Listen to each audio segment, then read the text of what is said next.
فرماتے ہیں کہ میرا دل خود بخود حضرت بابا صاحب کی طرف کھنچنے شروع ہو گیا. یہاں تک کہ پھر یہ کیفیت ہوئی کہ یا فرید کا ورد کرتے رہتے تھے. ابھی بیعت نہیں ہوئے تھے. یا فرید کا ورد کرتے رہتے تھے اور ایک دل کے اندر ایک محبت کا جذبہ وہ پیدا ہو گیا. حضرت اللہ فرماتے ہیں کہ ایک دفعہ میں دہلی کی گلیوں سے گزر رہا تھا. سامنے سے ایک ملنگ آتا ہوا نظر آیا. مست ایک ملنگ مجذوب ٹائپ بندہ وہ آتا ہوا نظر آیا. وہ راستہ ذرا تنگ تھا, گلی تنگ تھی. تو حضرت اللہ فرماتے ہیں کہ میں ایک سائڈ کے اوپر کھڑا ہو گیا تاکہ وہ گزر جائے تو پھر میں آگے بڑھوں. جب وہ ملنگ نزدیک پہنچا تو اس نے آگے بڑھ کر ایک دم حضرت اللہ کو اس طرح سے اپنے سینے کے ساتھ جکڑ لیا. تو حضرت نظام الدین اولیاء اللہ فرماتے ہیں کہ جس وقت اس نے یہ حرکت کی, اپنے سینے کے ساتھ مجھے جکڑ لیا, تو مجھے ایسا محسوس ہوا کہ میرے سینے کے اندر کسی نے آگ لگا دی. اس قدر اس کے سینے کی گرمی تھی کہ حضرت مولانا فرماتے ہیں کہ میرے سینے کے اندر ایسا ہو گیا کہ جیسے آگ کسی نے لگا دی اور میری برداشت سے وہ باہر ہونے لگی گرمی. تو میں نے دل کے اندر یا فرید کا ذکر شروع کر دیا, ورد شروع کر دیا. تو وہ گرمی جو تھی وہ ٹھنڈک سے بدل گئی. وہ پھر اس ملک نے آپ کو چھوڑا اور آپ کا سینہ سونگنا شروع کر دیا. اس نے سینے کو آپ کے سونگنے لگا. سینہ سونگ کے کہتا ہے کہ سبحان اللہ, مسلمانوں کے اندر ابھی ایسے سینے موجود ہیں, مسلمانوں کے اندر ابھی ایسے دل موجود ہیں. یہ کہہ کے پھر وہ آگے بڑھ گیا. تقریباً 20 سال کی حضرت نظام الدین اولیاء اللہ کی عمر تھی جس وقت پہلی دفعہ حضرت بابا صاحب کی خدمت میں حاضر ہوئے ہیں. بابا صاحب نے آپ کو بیعت کیا. اور بابا صاحب کا دستور یہ تھا کہ 2 نفل پڑھنے کو کہا کرتے تھے, جسے بیعت کرتے تھے کہ 2 نفل پڑھو. 2 نفل پڑھے, بیعت کیا بابا صاحب نے. اس کے بعد تقریباً 7 مہینے حضرت بابا صاحب کی خدمت کے اندر رہے. لگو تقریباً کم و بیش 21 سال کی آپ کی عمر تھی حضرت نظام الدین اولیاء اللہ کی کہ آپ کو خلافت سے حضرت بابا صاحب نے سرفراز فرمایا. 3 دفعہ حضرت نظام الدین اولیاء اللہ حضرت بابا صاحب کی حیات کے اندر ان کی خدمت میں حاضر ہوئے اور آپ کے وصال فرمانے کے بعد 7 مرتبہ پاک پٹن شریف آئے, حاضری دی. تو اس طرح 10 مرتبہ کل حضرت اللہ کی حاضری پاک پٹن شریف میں ہوئی. جس وقت حضرت بابا صاحب کا وصال ہونے والا تھا تو حضرت اللہ آپ کی خدمت میں موجود نہیں تھے, دہلی میں تھے. تو بابا صاحب نے وصیت فرمائی کہ وہ تبرکات جو مجھے سلسلہ بسلسلہ اپنے بزرگوں سے ملے ہیں وہ نظام الدین کا حق ہے. میرے بعد جب نظام الدین یہاں پر آئیں تو یہ ان کے سپرد کر دیے جائے. اس میں خرقہ تھا, اس میں ایک مسلح تھا اور کچھ تبرکات تھے جو سلسلہ بسلسلہ پرانے اوپر بزرگوں سے چلے آ رہے تھے. وہ حضرت بابا صاحب نے حضرت نظام الدین اولیاء اللہ رحمۃ اللہ علیہ کو وہ عطا فرمائے. جس طرح سے میں نے ذکر کیا کہ بخارا سے حضرت خواجہ علی بخاری جو حضرت خواجہ نظام الدین اولیاء اللہ کے دادا ہیں اور آپ کے حقیقی بھائی خواجہ موسیٰ بخاری, یہ دونوں تشریف لائے تھے. تو حضرت موسیٰ بخاری کے پوتے حضرت خواجہ عبداللہ, ان کا نکاح, ان کا عقد جو ہے وہ حضرت نظام الدین اولیاء اللہ کی ہمشیرہ حضرت بی بی زینب کے ساتھ ہوا. ان کی اولاد میں سے ہمارا خاندان جو ہے وہ چلا آتا ہے. جد جو ہے ہمارے حضرت اللہ کے ہی, وہ بھی ہمارے اجداد کے اندر اس طرح سے ہوتے ہیں.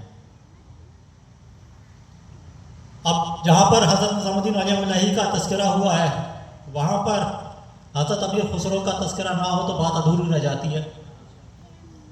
سب سے پہلے تو میں یہ بتانا چاہوں گا کہ ابھی گزشتہ کل کہ میرے چھوٹے صاحبزادے معاذ نظامی انہوں نے خواب دیکھا ہے.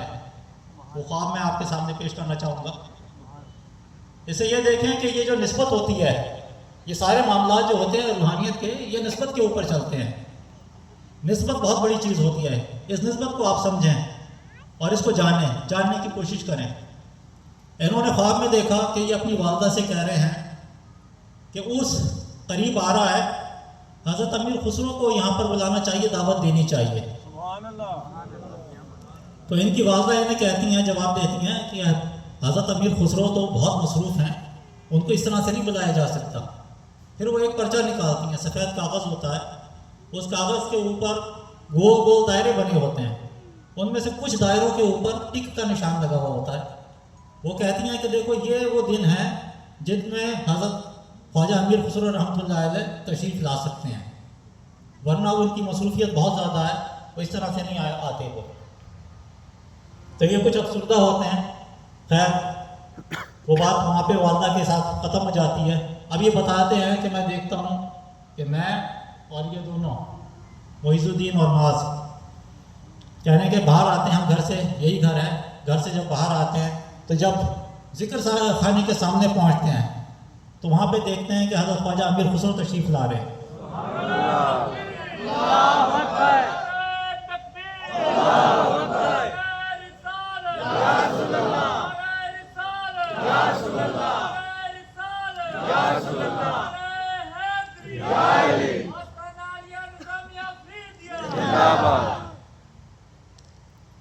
تو بتاتے ہیں کہ پہلے میں جاتا ہوں آگے، ان کی زیارت سے مستفید ہوتا ہوں، ملاقات ان سے ہوتی ہے۔ پھر کچھ مریدین آ جاتے ہیں کہنے کے لیے کہ یہ انتظامات وغیرہ ہیں یا جو بھی کچھ ہے وہ اس کے معاملات ہیں، اس کے لیے بلانے کے لیے آ جاتے ہیں، تو میں ان کے ساتھ یہاں پہ آ جاتا ہوں اور یہ دونوں جو ہیں یہ ان کے پاس کھڑے ہو جاتے ہیں وہاں پر۔ اس کے بعد ان کی آنکھ کھل جاتی ہے۔ تو یہ دیکھیں کہ یہ مجلس جو ہے حضرت نظام الدین اولیاء اللہ، یہ آستانہ بھی ان کے نام سے قائم ہے، یہ گاؤں بھی ان کے نام سے قائم ہے، ان کی یہ مجلس ہے۔ تو اس مجلس کے اندر اور حضرت خواجہ امیر خسرو رحمۃ اللہ علیہ کا معاملہ یہ ہے کہ آپ اس قدر اپنے مرشد سے نزدیک ہیں اور ایسی عجیب محبت آپ کو اللہ تبارک و تعالیٰ نے عطا فرمائی اپنے مرشد کے لیے۔ اس کا ایک چھوٹا سا واقعہ پہلے بھی میں بیان کر چکا ہوں، لیکن دوبارہ اس کا اعادہ کرتا ہوں کہ ایک سید صاحب کر رہا تھا کہ ایک سید صاحب وہ کسی دور دراز کے علاقے سے اعظم الہی کے پاس آتے ہیں اور آ کے کہتے ہیں کہ حضرت میرے حالات بہت زیادہ خراب ہیں، جوان بیٹیاں ہیں گھر کے اندر، روزگار کا کوئی معقول انتظام نہیں ہے اور بیٹیوں کی شادی کرنی ہے، تو میں نے آپ کا بڑی شہرت سنی ہے، بہت چرچا سنا ہے اور سنا ہے کہ آپ کے در سے کوئی خالی نہیں جاتا، تو میں چاہتا ہوں کہ کچھ مدد ہو جائے۔ ہر کسی کے آگے میں دست سوال جو ہے وہ دراز نہیں کر سکتا، سفید پوش عزت دار آدمی ہوں، کسی کے آگے اپنی مجبوری بیان بھی نہیں کر سکتا۔ اتفاق کی بات اس وقت نظام الہی کے پاس کچھ تھا نہیں۔ آپ نے کہا کہ کچھ دیر آپ توقف کیجئے، خانقاہ میں آرام کیجئے، جب بھی کچھ اللہ تبارک و تعالیٰ کی طرف سے عنایت ہوگی تو آپ کو انشاءاللہ دیا جائے گا۔ وہ کہنے لگے کہ مجھے بہت جلدی ہے، مجھے واپس گھر پہنچنا ہے، میرے گھر کے اندر کوئی دوسرا مرد نہیں ہے، تو میں گھر کو زیادہ دیر اکیلا نہیں چھوڑ سکتا اور سفر بھی کافی لمبا ہے۔ حضرت اللہ نے فرمایا کہ شام تک آپ انتظار کریں، اللہ تبارک و تعالیٰ دیکھیں دست غیب سے کیا ظاہر فرماتا ہے۔ اتفاق کی بات، حضرت الہی کا لنگر تو بہت وسیع ہوتا تھا اور آخر زمانے میں تو اپنے عروج کے اوپر تھا، لیکن یہ اوائل کے معاملات ہیں۔ اتفاق کی بات، اللہ تبارک و تعالیٰ کی کچھ مصلحتیں ہوتی ہیں اور اللہ تعالیٰ کو دکھانا ہوتا ہے کہ ایسی کوئی غیبی امداد نہ ہو سکی۔ وہ پھر آئے شام کو اور آ کے عرض کی کہ حضرت مجھے اب واپس جانا ہے، تو میرے لیے کیا حکم ہے؟ حضرت الہی تھوڑی دیر توقف فرمایا آپ نے اور پھر اپنے کسی خادم و مرید کو فرمایا کہ میری نالین جو ہے، میری جوتیاں وہ لے کر آؤ۔ وہ لے کر آئے تو ان بابا صاحب کو، سید صاحب کو کہا کہ بابا جی اس وقت میرے پاس کچھ نہیں ہے، اتفاق کی بات آپ یہی ساتھ لے جائیں۔ وہ پرانی آپ کی نالین تھی، پرانی جوتیاں تھیں۔ وہ سید صاحب جو تھے، بزرگ تھے، بابا تھے، انہوں نے دیکھا اور کچھ نہیں بولے اپنے منہ سے، اور سر پہ جو انہوں نے کپڑا باندھا ہوا تھا اس کو اتارا، اس میں جوتیاں رکھیں اور اٹھا کے رخصت ہو گئے، اپنے سفر کے اوپر روانہ ہو گئے۔ ابھی دہلی سے ایک منزل کے فاصلے کے اوپر پہنچے تھے تو پرانے زمانے میں جو سفر ہوتے تھے وہ منزلوں کے حساب سے ہوتے تھے. ہر منزل کے اوپر ایک سرائے ہوتی تھی جہاں پر مسافر جو ہے وہ قیام کرتے تھے. تو جب اس سرائے کے اوپر پہنچے, وہاں پہ قیام کیا, رات ہو چکی تھی, سونے کے لیے لیٹ گئے. اتفاق کی بات علاء الدین خلجی کا دور تھا اور بادشاہ جو تھا وہ کسی علاقے سے فتوحات کر کے واپس آ رہا تھا. حضرت امیر خسرو اس کے ساتھ تھے اور بادشاہ کو بہت فتح ہوئی تھی اور مال غنیمت بہت ہاتھ آیا تھا. تو اس نے خوش ہو کے اپنے عمرہ میں اپنے وزراء کے اندر بے شمار تحائف جو ہے وہ تقسیم کیے تھے. حضرت امیر خسرو کے ساتھ کئی اونٹ تھے جو سامان سے لدے ہوئے تھے, جو بادشاہ نے خوش ہو کے آپ کو بھی عطا کیے تھے. تو وہ حضرت امیر خسرو جو تھے وہ اپنے تمام کاروان کے ساتھ اس سرائے میں آ کے ٹھہرے. ابھی کچھ ہی وقت گزرا تھا کہ حضرت امیر خسرو نے کہا اپنے ساتھیوں سے کہ بوئے مرشد می آید, مجھے اپنے شیخ کی خوشبو آ رہی ہے. ساتھیوں نے کہا کہ حضرت آپ کے شیخ تو ابھی دہلی کے اندر قیام پذیر ہیں, ابھی تو کافی فاصلہ ہے, یہاں کس طرح سے؟ کہنے لگے کہ نہیں, مجھے اپنے شیخ کی خوشبو آ رہی ہے. جستجو کے اندر تلاش کے لیے نکلے کہ خوشبو کہاں سے آ رہی ہے. تمام سرائے کے اندر ڈھونڈتے پھرے. پھر جو سرائے کا مالک تھا اس سے کہا کہ دہلی سے کوئی شخص یہاں پر آیا ہے؟ اس نے بتایا کہ ہاں جی, ایک بابا آئے ہیں, وہ وہاں پہ آرام کر رہے ہیں. اس بابا جی کے پاس گئے اور جا کے کہا کہ آپ دہلی سے آ رہے ہیں؟ انہوں نے کہا کہ ہاں میں دہلی سے آ رہا ہوں. کیا سلطان جی میں حاضری ہوئی تھی؟ حضرت سلطان المشائخ کو سلطان جی دہلی والے کہا کرتے تھے. سلطان جی میں حاضری ہوئی تھی کہ ہاں جی وہیں پہ حاضری دے کر آ رہا ہوں. اچھا ملاقات ہوئی؟ ہاں جی ملاقات ہوئی. تو پھر کیا وہاں سے آپ کو عنایت ہوئی؟ کہنے لگے کہ حضرت نے یہ اپنی نالین جو ہیں یہ مجھے دی ہیں. کہنے لگے کہ آپ میرے ساتھ سودا کریں گے؟ حضرت امیر خسرو نے کہا کہ کس طرح کا سودا؟ انہوں نے کہا کہ آئے میرے ساتھ آئیں, باہر تشریف لے کر آئیں. باہر آئے تو وہ اونٹ جو تھے وہ سامانوں کے ساتھ لدے ہوئے کھڑے ہوئے تھے. امیر خسرو نے فرمایا کہ آپ یہ نالین جو ہے یہ میرے حوالے کر دیں اور یہ جتنا ساز و سامان ہے یہ آپ کا ہے. تو وہ بابا جی جو تھے وہ حیران ہوئے, وہ سمجھے کہ شاید یہ میرے ساتھ مذاق کر رہے ہیں. کہنے لگے کہ آپ اس عمر میں میرے ساتھ مذاق کر رہے ہیں؟ انہوں نے کہا کہ مذاق نہیں کر رہا, یہ تو میں سودا کر رہا ہوں تمہارے ساتھ, یہ سودا ہے. اس نے کہا کہ آپ نے تو سودا یہ بڑا عجیب سودا کیا ہے.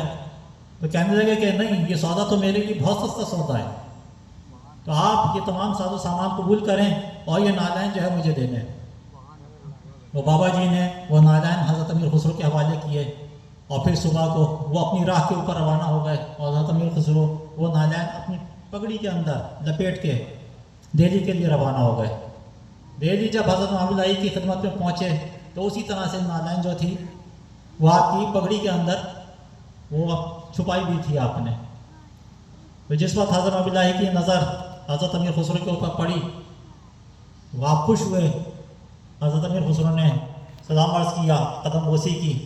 حضرت محمد علی نے فرمایا خسرو بہت دور سے سفر کر کے آ رہے ہو, ہمارے لیے کیا تحفہ لے کر آئے؟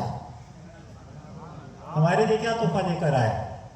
حضرت امیر خسرو کہتے ہیں کہ حضرت پگڑی اتاری, پگڑی اتار کے سامنے رکھی, حضرت یہ تحفہ لے کر آیا ہوں. حضرت محمد علی پھر مسکرائے, کہنے لگے خسرو سودا کتنے میں کیا؟ سودا کتنے میں کیا؟ آج کی کہ حضرت جو کچھ بادشاہ کی طرف سے ملا تھا وہ سب کچھ دے دیا اور اس کے بدلے میں یہ تحفہ میں نے لے لیا. تو حضرت محمد علی نے فرمایا خسرو بہت سستا سودا کر کے آئے.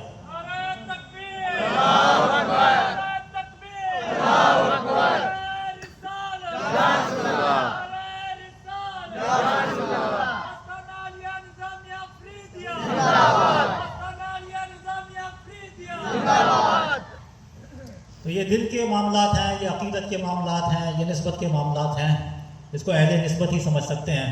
جس طرح سے میرا خاص ہے غزوہ تبوک کا موقع تھا جب حضور نبی کریم صلی اللہ علیہ وسلم نے فرمایا مال کی بہت زیادہ کمی تھی تو آپ نے اعلان کیا کہ جس سے جس قدر ہو سکے وہ اللہ تعالیٰ کی راہ میں خرچ کرے.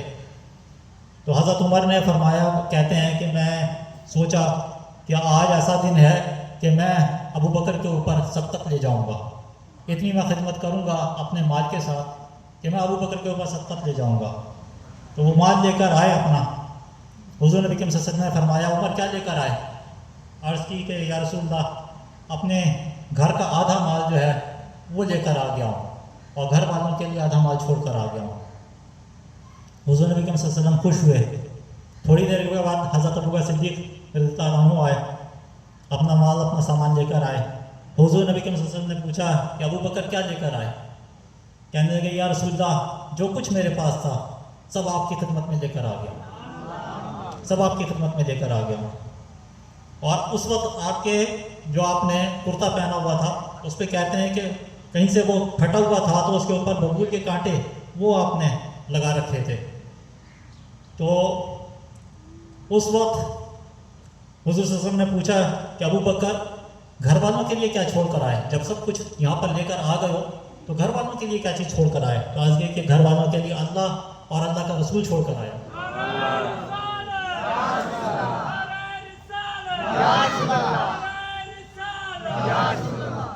تو یہ سارے معاملات جو ہیں محبت کے معاملات ہیں. حضرت عمر کہتے ہیں کہ اس وقت میں نے یہ اندازہ کر لیا کہ میں ابو بکر سے کبھی سبقت نہیں لے جا سکتا.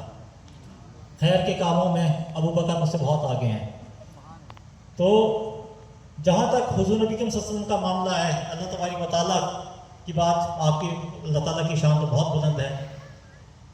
حضور نبی صلی اللہ علیہ وسلم کا معاملہ آپ کے جو آگے امت ہے وہ اولیاء کرام ہیں کہ جن کو اللہ تبارک و تعالیٰ نے خصوصیت کے ساتھ اپنا قرب عطا فرمایا, برگزیدہ کیا, ممتاز کیا, ان کے ساتھ محبت. میں کئی دفعہ بتا چکا ہوں, رات کو اپنے امام صاحب بھی ذکر کر رہے تھے کہ حضور نبی صلی اللہ علیہ وسلم کی احادیث اس بارے میں موجود ہیں کہ آپ کے دل کے اندر جس کی محبت ہوگی آخرت میں آپ اسی کے ساتھ ہوں گے, اسی کے ساتھ اٹھائے جائیں گے.